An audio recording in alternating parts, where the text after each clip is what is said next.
આપણને પાત્ર બનાવતા હોય ભગવાન, ત્યારે ઘણીવાર આપણને પરીક્ષા જેવું લાગે કે ભગવાન મારી પરીક્ષા કરી રહ્યો છે. એ પરીક્ષા નથી કરી રહ્યો, એ પાત્રતાનું દાન કરી રહ્યો છે. જેમ માટી હોય અને એને કચડતો હોય કુંભાર પગથી, ત્યારે માટીને એમ થાય મેં કયા પાપ કર્યા કે પગ નીચે કચડાવવું પડે. પાછો ચાકડામાં મૂકે ને થપ્પડો મારે, ત્યારે માટીને એમ થાય મેં કયા પાપ કર્યા કે થપ્પડો ખાવી પડે છે. પાછો ઘડો બને એટલે અગ્નિમાં ભભૂકતી અગ્નિમાં નાખી દે, અને અગ્નિમાં બળતા બળતા માટીને થાય મેં કયા પાપ કર્યા, અગ્નિમાં બળવું પડે છે. પાછો બજારમાં વેચી આવે એટલે જે આવે માથે ટકોરા મારીને જુએ બરાબર છે કે નહીં. અરે મેં કયા એવા પાપ કર્યા કે બધાના ટકોરા ખાવાના.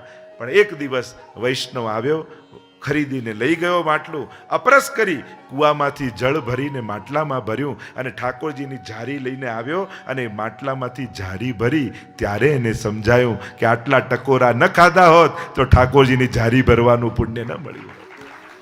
પાત્રતા જ્યારે ભગવાન આપતા હોય, જીવને પરીક્ષા જેવી લાગે. ભગવાન મારી પરીક્ષા કરી રહ્યો છે. નિર્ણય કરવામાં ઉતાવળ ન કરતા પરિણામ સુધી પ્રતીક્ષા કરજો. અને પરિણામ સુધી પ્રતીક્ષા કરશો તો અંતમાં સમજાશે આ તો પ્રભુ કૃપા કરી રહ્યો હતો, પરીક્ષા કરીને મને ઘડી રહ્યો હતો. મારી અંદર ભક્તની મૂર્તિ છે જ, પણ જેમ શિલ્પકાર હોય એ કોઈ મૂર્તિ ઘડતો નથી, એ વધારાના પથ્થરો કાઢતો હોય છે. મૂર્તિને ભાગને તો એમને એમ રહેવા દે છે, ખાલી વધારાના પથ્થરો ટાચણા મારી મારીને કાઢે. એમ ઘણીવાર આપણને વૈષ્ણવ બનાવવા માટે વ્યક્તિત્વ ઉપર ટાચણા ભગવાન મારે. કારણ કે આ વ્યક્તિત્વમાંથી જ વૈષ્ણવતા પ્રગટ થવાની છે. પણ આ વ્યક્તિપણું જ એને નડી રહ્યું છે, એની વૈષ્ણવતામાં બંધન કરતા છે. ત્યારે ભગવાન એ વધારાના પથ્થરોને આપણા વ્યક્તિત્વમાંથી કાઢી નાખે, અહંકાર કાઢી નાખે, ક્રોધ કાઢી નાખે, ઈર્ષા કાઢી નાખે, દ્વેષ કાઢી નાખે, અને કેવલ વૈષ્ણવની મૂર્તિ બાકી રહે. અને ત્યારે લોકો એને પગે પડતા હોય છે, ભગવત સ્મરણ કરતા હોય છે. અધિકાર લીલા છે, અધિકાર અનુસાર પ્રાપ્તિ છે. બધાને બધું મળી જતું નથી. જેનો જેવો અધિકાર એવી એને પ્રાપ્તિ છે. ઈશ્વરને ગોતવા નીકળેલા વ્યક્તિઓએ પણ અધિકાર સિદ્ધ કરવો પડે છે. તમે જ્યારે પાત્ર બનો છો ત્યારે જ પ્રાપ્તિ થાય છે. અહીંયા 3 શ્લોકમાં મંગલાચરણ કર્યું છે. પહેલામાં બીજ, બીજામાં વૃક્ષ અને ત્રીજામાં ફળની વાત કરી. આ પહેલો શ્લોક એ પૌરાણિક ગાયત્રી કહેવામાં આવે છે. 100 ઉપરાંત ટીકાઓ આની ઉપર લખાઈ છે. અને જે વાત ગાયત્રી મંત્રમાં છે એ જ વાત આ શ્લોકમાં કરવામાં આવી. કારણ કે ગાયત્રી મંત્ર બોલવાનો અધિકાર બધાને નથી. અને નથી કારણ કે એના માટે જનોયાદી સંસ્કાર લઈ અને પછી ગાયત્રી જપનો અધિકાર હોય. કોઈ પણ મંત્ર એમને થતા નથી હોતા, એના દીક્ષાના પ્રકારમાંથી તમારે પસાર થવું પડે છે.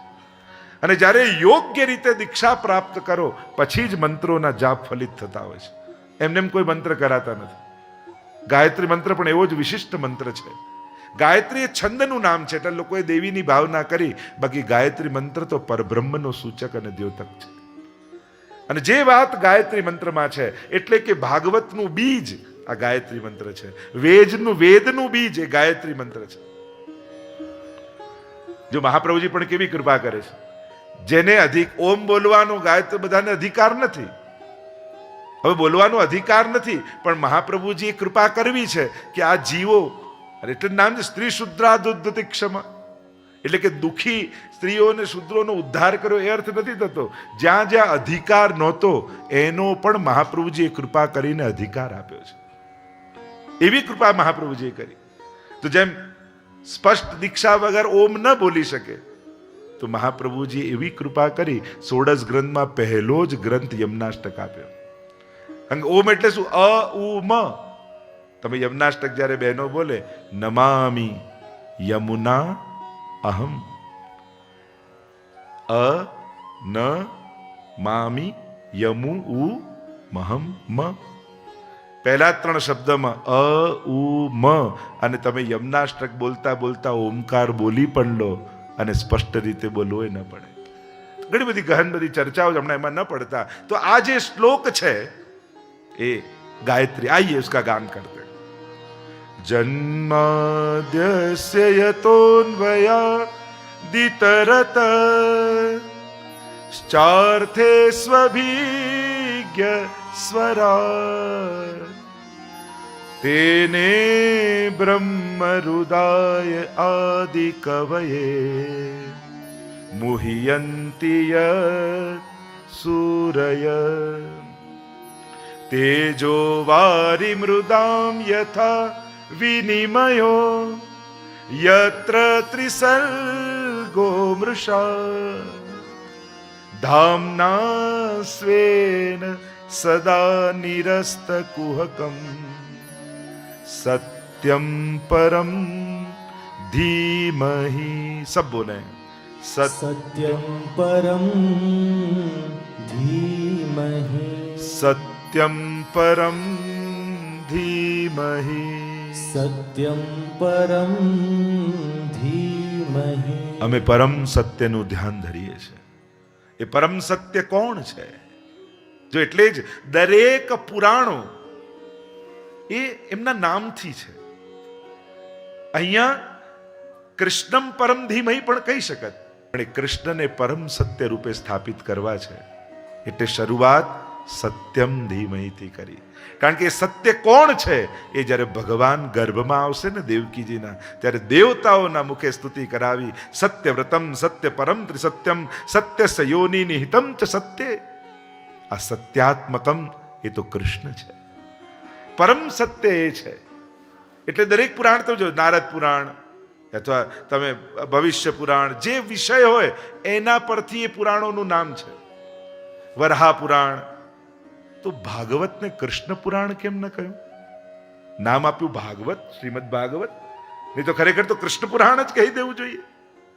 દરેક પુરાણોના તમે જે મુખ્ય વિષય છે એ નામથી જ 17 પુરાણો છે. મધ્વયમ ભદ્વયમ ચૈવ બરત્રયમ વચતુષ્ટયમ એમ કરીને 17 પુરાણોના નામ અત્યારે વિસ્તાર નથી કરતો.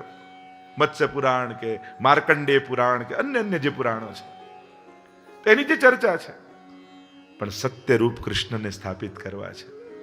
જે ગાયત્રી મંત્રમાં વાત થઈ, અને ગાયત્રી મંત્રમાં જેમ કહીએ છે ધિયો યો ન પ્રચોદયાત, કોને ધ્યાન કરીએ છીએ?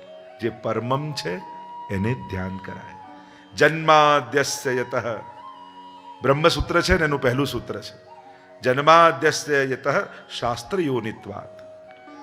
અહીંયા પણ કહ્યું જન્માદિ જેનાથી થાય છે, એટલે કે આ જે કાંઈ દેખાય છે એ બ્રહ્મમાંથી પ્રગટ થયું છે. શેમાંથી બન્યું? કોણે બનાવ્યું? તો વેદાંતના શબ્દોમાં કહું તો નિમિત્તોપાદાન કારણ એ બ્રહ્મ પોતે છે. જેમ માટીમાંથી ઘડો બને તો બનાવ્યો કુંભારે ને બન્યું માટીમાંથી. તો આ આખી સૃષ્ટિની માટી કઈ અને કુંભાર કોણ? તો કે માટી પણ બ્રહ્મ અને કુંભાર પણ બ્રહ્મ. રૂપ નામના ભેદથી એ જ ઓળખાય છે. અખિલ બ્રહ્માંડમાં એક તું શ્રી હરિ. અખિલ બ્રહ્માંડમાં એક તું શ્રી હરિ. જૂજવે રૂપે અનંત ભાસે. દેવમાં દેવ તું, તેજમાં તત્વ તું, શૂન્યમાં શબ્દ થઈ વેદવાસે. જન્માદ્યસ્ય યતઃ, પ્રગટ કરતા એ છે, પોતે બન્યો છે અને પોતાનામાં લય કરે છે. એટલે કે જન્માદિ એના થકી છે. એટલે ગાયત્રી મંત્રમાં કહ્યું તત્ સવિતુઃ સૂતે પ્રસૂતે ઇતિ સવિતા. જે જન્મ આપે તો આ જન્માદિ બ્રહ્મ છે. સત્યમ પરમ ધીમહિ બહુ અત્યારે વિસ્તાર નથી કરતો, આખી વેદાંતની ચર્ચા છે. મહાપ્રભુજીનો મત છે શુદ્ધાદ્વૈત બ્રહ્મવાદ. શુદ્ધ અદ્વૈત અને બ્રહ્મવાદ. બ્રહ્મવાદ એને કહેવાય સર્વ ખલઇદમ બ્રહ્મ. બ્રહ્મ ને જગત જુદું નથી. કહ્યું કે બ્રહ્મમાંથી જ જગત પ્રગટ થાય છે. કાર્ય કારણ અભેદાત એમ બ્રહ્મસૂત્ર છે. જો કારણ એ સત્ય છે તો એનું કાર્ય પણ સત્ય થાય. બ્રહ્મ સત્ય છે તો બ્રહ્મમાંથી ક્યારે મિથ્યા પ્રગટ ન થઈ શકે, અસત્ય પ્રગટ ન થઈ શકે. તો બ્રહ્મમાંથી જગત રૂપે ભગવાન જ આવિર્ભૂત થાય છે અને ભગવાન એને પોતાનામાં તિરોધાન કરી લે છે. ઘણી બધી વેદાંતની સુંદર ચર્ચાઓ છે. સત્યમ પરમ ધીમહિ, પરમ સત્યનું અમે ધ્યાન કરીએ છીએ. ધીમહી શબ્દ વેદનો શબ્દ છે અને અહીંયા ભાગવતજીમાં પણ એ જ શબ્દનો પ્રયોગ કર્યો છે. અમે પરમ સત્યનું ધ્યાન. બીજા શ્લોકમાં કહ્યું ધર્મ પ્રૌજિત કેતવું અત્ર પરમો નિર્મત્સરાણામ સતામ. અહીંયા કપટ રહિત ધર્મનું વર્ણન છે. તો કે ધર્મમાં કાપટ્ય શું? તો કે કાપટ્ય એ જ છે ભગવાન પાસે જઈએ પણ ભગવાન માટે નહીં, ભગવાનથી લેવા માટે જઈએ. એ જ કાપટ્ય છે. અહીંયા કપટ રહિત ધર્મનું વર્ણન છે. ત્રીજા શ્લોકમાં વર્ણન કરતા નિગમ કલ્પ તરોર ગલિતમ ફલમ શુકમુખાદમૃત દ્રવ સંયુતમ પીબત ભાગવતમ રસમાલયમ મુહુરહો રસિકા ભુવિ ભાવુકા. મંગલાચરણનો ત્રીજો શ્લોક વર્ણન કરતા કહ્યું નિગમ એટલે વેદ રૂપી વૃક્ષ ઉપર લાગેલું ગલિત ફલ, એ શ્રીમદ ભાગવત છે.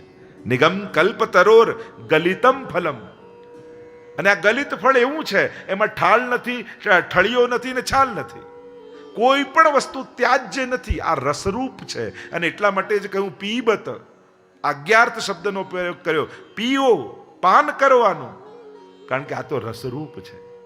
રસમાલયમ પણ થયું પીએ તો ખરા પણ ખાટું હશે તો કહ્યું ના. વૃક્ષ ઉપર સૌથી મીઠું ફળ એ હોય જેના ઉપર પોપટે ચાંચ મારી હોય, એ સૌથી મીઠું હોય. તો આ ફલ ઉપર પણ શુકદેવજી રૂપ શુકે ચાંચ લગાવી છે. શુકમુખાદમૃત દ્રવ સંયુતમ પીબત ભાગવતમ રસમાલયમ. જે વેદમાં બ્રહ્મની વ્યાખ્યા કરી રસો વૈ સહ, એ જ બ્રહ્મ એનું આલય આ ભાગવત છે. ભાગવત છે ને દેવાલય છે, ભાગવત છે ઔષધાલય છે, ભાગવત છે ન્યાયાલય છે, ભાગવત છે પુસ્તકાલય છે, ભાગવત એ રસમાલય છે. આ બધા આલયો ભાગવતમાં સમાયેલા છે. આ ઔષધાલય છે. આ કઈ ઔષધિ ભાગવતમાં છે? તો કે ભવરોગને મટાડનારી ઔષધિ. નિવૃત્ત તરશૈરુપગીયમાનાત ભવૌષધા છોત્ર મનોભિરામાત. સૌથી મોટો રોગ એ ભવરોગ છે જે બધાને લાગેલો છે અને એનાથી મુક્ત કરવાની કોઈ ઔષધિ હોય તે ભાગવત છે. ભાગવત એ ન્યાયાલય છે, એ ન્યાય કરનારો છે ધર્મ અને અધર્મનો. ભાગવત એ ગ્રંથાલય છે, સર્વ ગ્રંથો ભાગવતમાં સમાયેલા છે. વિદ્યાવતામ ભાગવતે પરીક્ષા એમ કહ્યું, વિદ્વાનોની પણ પરીક્ષા ભાગવતમાં છે. ભાગવતમાં બધા જ વિષયો સમાયેલા છે. ભાગવત એ દેવાલય છે, સાક્ષાત ભગવાન ભાગવતમાં બિરાજે છે. એટલે જ્યારે પૂજન કરીએ, પરિક્રમા કરો ને, તો આખી વ્રજ પરિક્રમા, આખી તીર્થોની પરિક્રમા, સમસ્ત 33 કોટી દેવતાઓ અહીંયા આવીને બિરાજે, એવા અનેક પ્રકારના મહાત્મ્ય કહેવાયા છે. 3 શ્લોકમાં મંગલાચરણ કર્યા બાદ નૈમિષારણ્યની કથાને આગળ વધારી 1000 વર્ષ સુધી ચાલે એવો યજ્ઞ આદરીને બેઠેલા સૌનકાદિ ઋષિઓએ સુતજીને બોલાવ્યા અને 6 પ્રશ્ન કર્યા. પહેલો પ્રશ્ન કર્યો, મહાત્મન આપ તો પુરાણ શાસ્ત્રોના જ્ઞાતા છો, તો સર્વ ધર્મ શાસ્ત્રના ઉપદેશ અનુસાર મનુષ્યનું પરમ કલ્યાણ શેમાં છે એ અમને જણાવો. કારણ કે કલ્યાણ ક્યાં છે એ અમે જાણતા નથી. સુખ બધા ઓળખે છે, હિતને કોઈ ઓળખતું નથી. સુખ દેખાડે એ વ્યક્તિ ગમે, પણ હિતની વાત કરે એ વ્યક્તિ પણ ગમતો નથી. માણસને એના કલ્યાણમાં રસ નથી, એને કેવલ સુખ ભોગવવામાં રસ છે.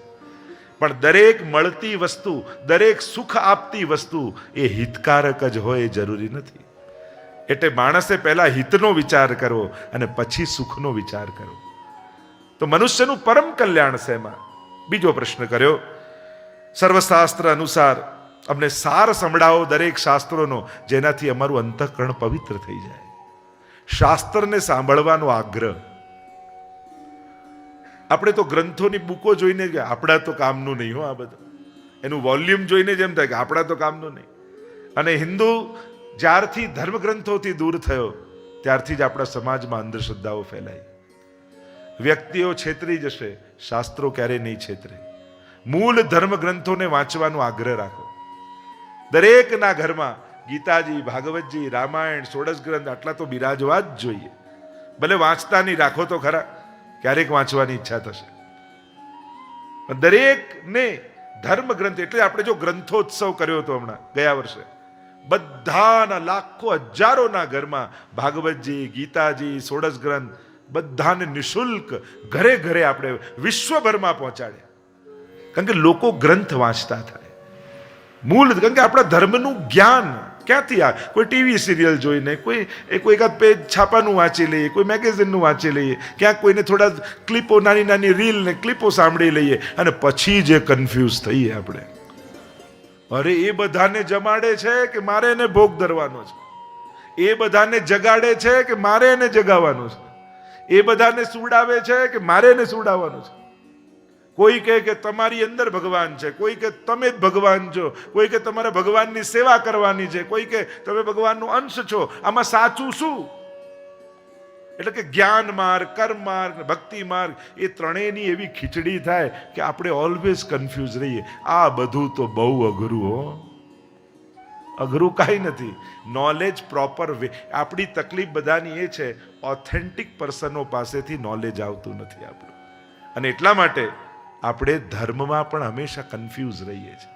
એટલે પ્રયાસ એ કરો કે મૂળ ધર્મ ગ્રંથોનો આશ્રય કરીએ. તો શાસ્ત્રોનો સાર મને સંભળાવો જેથી અમારું અંતઃકરણ પવિત્ર થાય. ત્રીજું કહ્યું, પ્રશ્ન કરતા પરમાત્મા વિવિધ અવતારો અહીંયા લઈને પધારે છે, તો એ અવતારો વિશે અમને જણાવો.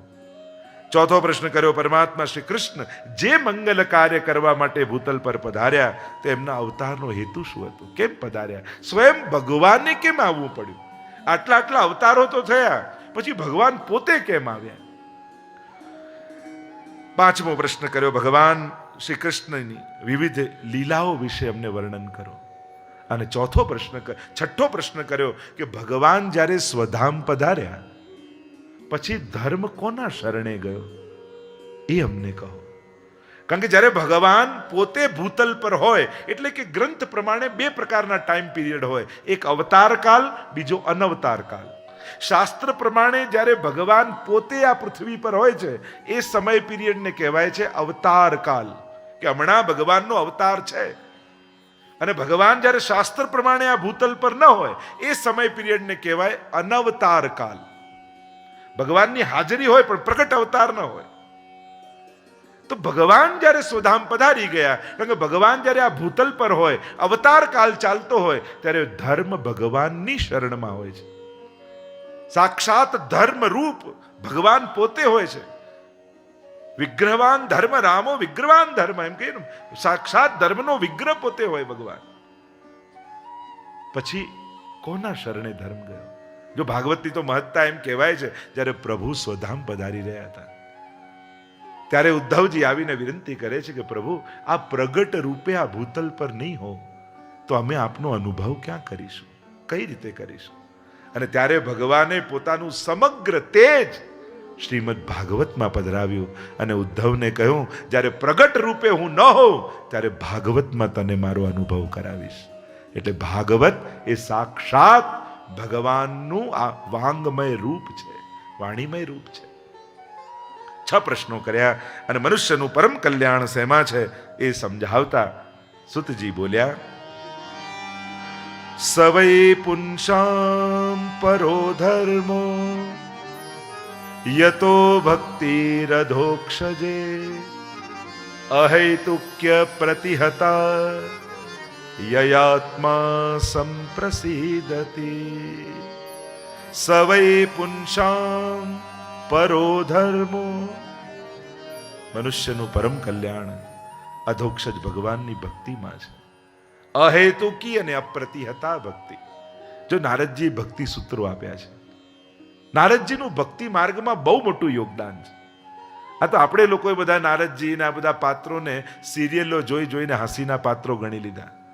ક્યાંક આપણી જ ભૂલો છે. કોઈ ધર્મના લોકો પોતાના દેવતાઓ કે પોતાના મહાપુરુષો કે પોતાના ભગવાનમાં રમત કરતા નથી. પણ આપણા સનાતન ધર્મ માર્ગીઓ આપણે જ આપણા ભગવાનના કેવા કેવા રૂપોને કેવી કેવી રમત કરતા હોય. સાવધાન રહેવું જોઈએ. એમની ડિગ્નિટી આપણે જ જાળવવાની છે. જો આપણે જ છોડી દઈશું તો બીજા લોકો તો મજાક બનાવી લેશે. અને એટલે જ આપણે અવસર આપીએ છીએ, એટલે જ કેટલી જગ્યાએ ચપ્પલોમાં દેવી દેવતાઓના ફોટા પ્રિન્ટ થાય છે. લોકોની હિંમત એટલે જ થાય છે. ક્યાં મને ખબર, નાના હતા ત્યારે ફટાકડો ફૂટી તો લક્ષ્મી ટેંટો આવતું, લક્ષ્મીજીનો ફોટો હોય એમાં ફટાક દઈને ફૂટે. એટલે ક્યાં આપણે આપણા દેવી દેવતાઓ મહાપુરુષોને ક્યાં કરીએ છીએ, બધો વિચાર કરવા જેવો છે. આ બધું ચિંતનીય છે. જો આપણે ડિગ્નિટી નહીં જાળવીએ તો કોણ રાખશે? કોઈ પોતાના ભગવાનને દેવી દેવતા જોડે રમત કરતો નથી. આપણે ગણેશ ચતુર્થી આવે તો એમને ડોક્ટર બનાવી દઈએ, ક્રિકેટર બનાવી દઈએ, સિપાહી બનાવી દઈએ. કમથી કમ દેવી દેવતાઓને તો છોડો, એને રિસ્પેક્ટ રાખો, એને શું પહેરાવાય, એની કઈ રીતે ઉપાસના કરાય, એની કઈ રીતે આરાધના કરાય, આપણે જ જાળવવાનું છે. આવી રમત દેવતાઓ જોડે ન થાય. એમનું એક સ્થાન છે, એમની એક મહત્તા છે. આ વિચારમાં કૃષ્ણ જોડે તો જે આપણે રમત કરીએ છીએ અને જે સ્તર સુધી રાધા અને કૃષ્ણના નામને આપણે લઈ જઈએ છીએ, અરે જેને રોજ ઉઠીને પગે લાગો છો એની આવી મજાક આપણે જ કરી લઈએ. બે ત્રણ દીકરા એમાં બગડેલો ને તેમ કે આ મારો કનૈયો છે. હવે કાં તારો કનૈયો ને કાં ભગવાન, ક્યાં સરખાવે છે માણસ એ નથી વિચારતો. આ લોકોની દ્રષ્ટિકોણ એવા છે. એટલે ક્યાં આપણા ભગવાનને કયા સ્તરે એમની લીલાઓને આપણે લઈ જઈએ છીએ, એ રાસલીલાને, એ માખણ ચોરી લીલાને, આ બધી દિવ્ય અને અલૌકિક લીલાઓને કેવા લૌકિક કાર્યોમાં આપણે શબ્દોના પ્રયોગ કરીએ છીએ. જેના મોઢે રાસ શબ્દ નીકળવો એ ન જોઈએ, એના મુખે રાસ માટે ગમે તે ક્રિયા માટે રાસ. એટલે જ્યારે એમ થાય કે આ બધી દિવ્ય લીલાઓ, એટલે આપણા આચાર્યોને કેમ આ બધા નિયમો રાખ્યા કે ના મધુરાષ્ટક પણ જ્યાં સુધી લૌકિક તૃષ્ણા ગાવું નહીં. કારણ કે બુદ્ધિ જ લૌકિક છે, તે ભગવાનની લીલાઓમાં લૌકિકતા ગોતી લેશે. એટલે ખૂબ સાવધાન રહેવાની જરૂર છે. આપણા આવા દિવ્ય દેવી દેવતાઓ, ભગવાનો, આ બધા સ્વરૂપો જોડે રમત ન થવી જોઈએ, એની ડિગ્નિટી જાળવવી જોઈએ. અહીંયા જ્યારે કહ્યું મનુષ્યનું પરમ કલ્યાણ ભગવાનની ભક્તિમાં છે. નારદજીએ ભક્તિ સૂત્રો આપ્યા છે, અદ્ભુત સૂત્રો આપ્યા છે. અહેતુકીની અપ્રતિહતા ભાગવતે કહ્યું. એક તો નિષ્કામ ભક્તિ અને બીજું કહ્યું અખંડ ભક્તિ. આગળ ચર્ચા કરી ભગવાનના વિવિધ અવતારો વિશે અમને કહો. સનત કુમારોથી લઈને કલ્કી સુધીનું વર્ણન કર્યું છે. પરમાત્માના 24 અવતારો છે. અવતૃ ધાતુ પરથી અવતાર શબ્દ ઉપરથી નીચે આવ્યું. ભગવાન ભક્તો માટે ભૂતલ પર આવે છે, ધર્મના સ્થાપન માટે ભગવાન આવે છે. અનેક પ્રકારના ભગવદ અવતારોની ચર્ચા ભાગવતમાં છે. આપણે પ્રસિદ્ધ 24 અવતાર, એમાં 10 અવતાર કહીએ, પણ ભગવાનના અનેક અવતારો છે. અંશાંશ અવતાર, અંશા અવતાર, કલા અવતાર, પૂર્ણ અવતાર, આવેશ અવતાર, પરિપૂર્ણ અવતાર, આવા 6 પ્રકારના ભગવદ અવતારો છે ભગવાન. અને ભાગવતમાં દરેક પ્રકારના અવતારોની ચર્ચા છે અને દરેક અવતાર વંદનીય છે. એટલે જ આપણે ત્યાં ભગવાનના આટલા રૂપોને આરાધન હોય છે. એક છે ભગવાનની વિભૂતિ. તો ગીતાજીમાં ભગવાને પોતાની વિભૂતિ બતાવીને 6 ધર્મમાંથી કોઈ એક ધર્મનો પણ પ્રભાવ જ્યાં દેખાય, ષટગુણમાંથી ભગવાનની વિભૂતિ રૂપ થઈ જાય છે. ભગવાનના વ્યૂ રૂપે ભગવાન લીલા કરે. વાસુદેવ, સંકર્ષણ અને પ્રદ્યુમ્ન અને અનિરુદ્ધ ચતુર્વ્યૂહથી ભગવાન લીલા કરે છે. આગળ છે ભગવદ અવતાર. 24 પ્રકારના ભગવદ અવતાર, 24 અવતાર, 6 પ્રકારના ભગવદ અવતારોની ચર્ચા છે. અને એક છે અવતારી, જે આ બધા અવતાર લઈને આવે છે. આ 4 પ્રકારના ભેદ છે. ભગવાનના આ ભૂતલ પર આવવાના પ્રકાર છે.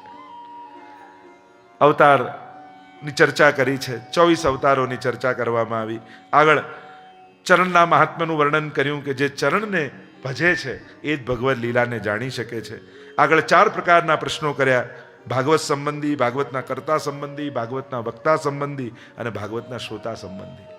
4 પ્રકારના જ્યારે પ્રશ્નો કર્યા સૌનક આદિ ઋષિઓએ, ત્યારે ભાગવતના કર્તા સંબંધી પ્રશ્ન જ્યારે કર્યો, ત્યારે સૂતજીએ વ્યાસજીના પ્રાગટ્યની કથા કહેતા કહ્યું, દ્વાપરે સમનુ પ્રાપ્તે તૃતીયે યુગ પર્યયે જાત પરાશરાદ યોગી વાસવ્યા કલયા હરે. દ્વાપરે સમનુ પ્રાપ્તે, વર્તમાન ચતુર્યુગીના 3જા યુગ દ્વાપરમાં મહર્ષિ પરાશરને ત્યાં સત્યવતીના ગર્ભથી ભગવાનના જ્ઞાન અવતાર, બોલીએ વ્યાસ ભગવાન કી જય, વ્યાસ ભગવાન કી જય. ભગવાનના જ્ઞાન અવતાર એવા વ્યાસજી થયા. એમ તો જોવા જાઓ તો પરાશરના પુત્ર રૂપે વ્યાસજી પ્રગટ થયા છે. મત્સ્ય કન્યા સંધ્યાકાળનો સમય ન કરવાનું કૃત્ય થયું. કોઈ અસુર પેદા થવો જોઈએ, પણ યમુનાજીનો કાંઠો હતો ને, અને યમુનાજી તો એવા કૃપાળુ છે, અજાણે અધર્મી નાહી ગયો તોય માએ કર્યો ઉદ્ધાર. और इसीलिए महाप्रभु जी इस बात का उल्लेख करते हुए यमुनाष्टक में आज्ञा करते हैं, अनंत गुण भूषिते शिव विरंचि देवस्तुते घना घन निवेशदा ध्रुव पराशरा ધ્રુવજી અને પરાશરને અભિષ્ટ ફળ આપનારા શ્રી યમુનાજી છે. આ વ્યાસજીનું પ્રાગટ્ય પણ યમુનાજીની કૃપાથી થયું છે. મહાપ્રભુજી કહે આ અભિષ્ટ ફળ વ્યાસજી રૂપે પરાશરને આપ્યું હોય કોઈએ તો એ યમુનાજી આપ્યું છે, અભિષ્ટ ફળ આપ્યું.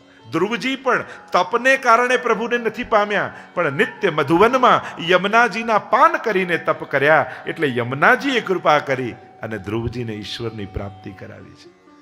ભગવત પ્રાપ્તિ કરાવનારા કોઈ શ્રેષ્ઠમાં શ્રેષ્ઠ માધ્યમ હોય તો શ્રી યમુનાજી છે. આવી કૃપા છે. અને અહીંયા પરાશર મુનિને ત્યાં વ્યાસજીનું પ્રાગટ્ય થયું, બેટમાં યમુનાજીના દ્વીપમાં પ્રાગટ્ય થયું, એટલે વ્યાસજીનું એક નામ પડ્યું દ્વૈપાયન.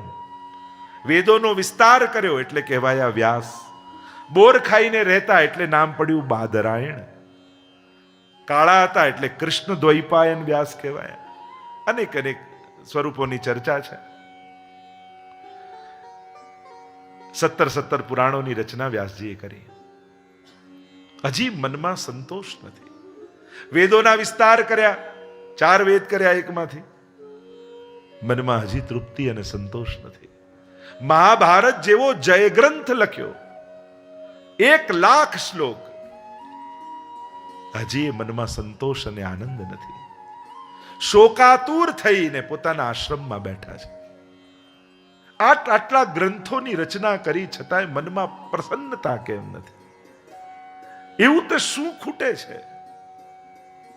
એટલામાં દૂરથી અવાજ સંભળાયો, શ્રીમન્નારાયણ નારાયણ નારાયણ શ્રીમન્નારાયણ નારાયણ નારાયણ શ્રીમન્નારાયણ નારાયણ નારાયણ શ્રીમન્નારાયણ નારાયણ નારાયણ શ્રીમન્નારાયણ નારાયણ નારાયણ શ્રીમન્નારાયણ નારાયણ નારાયણ શ્રીમન્નારાયણ નારાયણ નારાયણ નારાયણ नारायण नारायण. जाप करते करते नारद जी को आते हुए देखा. અને આપણા ઘરે કોઈ મહાત્મા પધારે કેવો આનંદ આવે. અરે અમારા ઘરે વૈષ્ણવ પધારે, અમારા ઘરે કોઈ મહાત્મા પધાર્યા. આए मेरे नंद नंदन के प्यारे, माला तिलक मनोहर बानो, त्रिभुवन के उजियारे.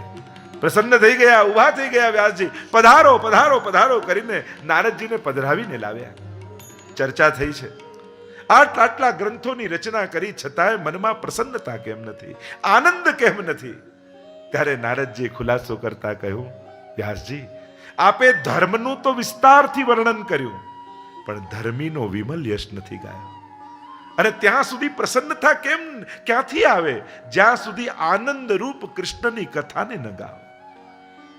તમે મહાભારત રચ્યું, ધર્મનો વિસ્તારથી વર્ણન કર્યું છે, હવે ભાગવતની રચના કરો.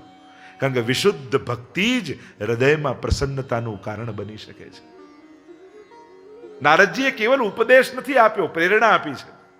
પોતાનું ઉદાહરણ આપીને સમજાવ્યું, વ્યાસજી મારી સામે જુઓ, મારા ગત જન્મોની કથા કહી છે નારદજીએ. પૂર્વ જન્મમાં હું દાસીનો પુત્ર હતો. અમારા ગામમાં ચાતુર્માસ કરવા માટે કેટલાક મહાત્માઓ આવ્યા. મારી માં અને પિતા તો મને નાનપણમાં જ મૂકીને ગુજરી ગયા હતા. મારી માને ચાકરીમાં રાખી દીધી. મહાત્માઓની ચાકરી કરે, રોજ રાતના સત્સંગની સભા થાય, બધા જ ગામવાળા ભેગા થાય ને હું પણ છેલ્લે બેઠો બેઠો સાંભળું. નિત્ય મહાત્માઓના પ્રસાદી વસ્તુનું ગ્રહણ કરું, અને થોડા દિવસમાં મારી બુદ્ધિ શુદ્ધ થઈ ગઈ. ક્યાં ચાતુર્માસ પૂરો થઈ ગયો ખબર ન પડી, અને હવે તો મહાત્માઓને જવાનો સમય આવી ગયો. હું ચરણોમાં પડી ગયો, કહેવા લાગ્યો કે મને તમારી સાથે લઈ જાઓ. મહાત્માઓએ કહ્યું, તું તારી માનો એકનો એક દીકરો, પહેલા માની આજ્ઞા લઈ આવ, એ જો પરવાનગી આપે તો તને સાથે લઈ જા. માને પૂછ્યું ને માએ ના કહી, બેટા મારા જીવનનો એકમાત્ર સહારો તું છું અને તું અમને છોડીને જતો રે, મને તું મારું કોણ? ન જવા દીધા. મહાત્માઓ ત્યાંથી પધારી ગયા. નારદજી કહેવા લાગ્યા, મારું મન માનો મહાત્માઓની સાથે જતું રહ્યું. સાધુના સંગથી જીવનમાં સરળતા અને સહજતા આવે છે. સહજ નિષ્કામતા આવી, વૈરાગ્ય આવ્યો. એકવાર મારી માં જતી હતી ગૌશાળામાંથી, સર્પે દંશ દીધો, ઉદ્ધાર થયો. માનો હાથ મરતા પહેલા ગાયની પૂંછને સ્પર્શ કરી ગયો અને એનો ઉદ્ધાર થઈ ગયો.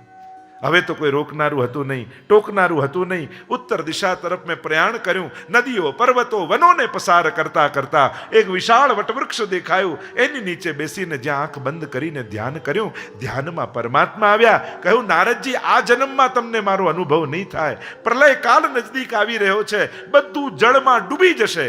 ફરી સૃષ્ટિનું સર્જન કરીશ, ત્યારે મારા અવતાર રૂપે તમે પ્રગટ થશો.